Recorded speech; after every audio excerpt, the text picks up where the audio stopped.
Friends, good morning. તો આજે સવારના અમે ઘરેથી નીકળ્યા તો મેકઅપ કરેલી ભેંસોએ કર્યું અમારું સ્વાગત. પછી જેમ તેમ ત્યાંથી નીકળી પહોંચ્યા અમે દુકાન ખોલી અને આજે એક કસ્ટમરનું પાર્સલ કુરિયર કરવાનું હતું. તો હસબન્ડ લઈ ગયા પાર્સલ. પછી મેં દુકાનમાં આવી અને બધાથી પહેલાં સાફ સફાઈ કરી, અગરબત્તી કરી.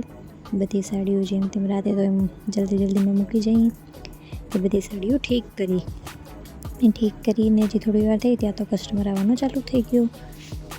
કસ્ટમર પાછા ઘણા બધા આવ્યા હતા. સવારના વહેલા જોવા મસ્ત કસ્ટમર આવી જાય તો આખો દિવસ ઉતરી જાય. કસ્ટમર બહુ જ મસ્ત હતા, એમની સાડીઓ પણ ગમી ગઈ અને લઈ પણ ગયા. 2 થી 3 કસ્ટમર હતા, બધાને પસંદ આવી ગઈ સાડી.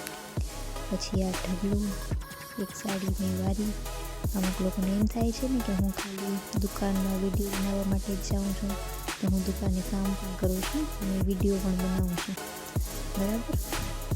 જે ફ્રી ટાઈમમાં તમે વિડીયો જોવો છો ને એ ફ્રી ટાઈમમાં હું વિડીયો બનાવું છું. એટલે આપણે બધા સરખા જ છીએ, કોઈક જોવે છે ને કોઈક બનાવે છે.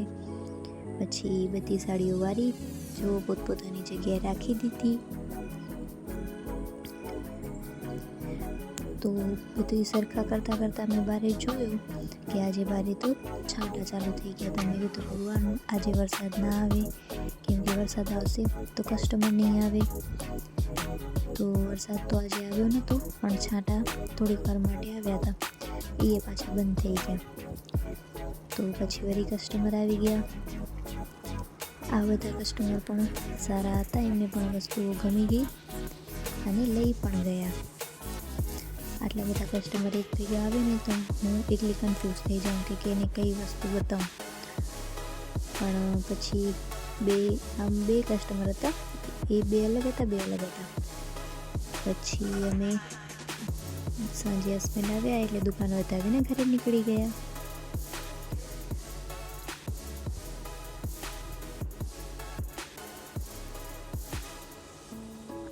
જતાં યાદ આવ્યું કે નાસ્તો કરવાનો બાકી છે.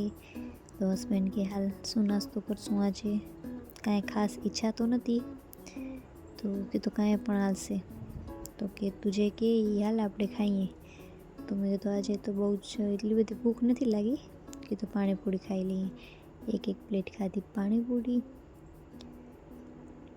ત્યાં ગયા અને થોડી વારમાં આવી ગઈ મારી પાણીપુરી. તમને ખાવી હોય તો આવજો, હું તમને ખવડાવીશ પાણીપુરી.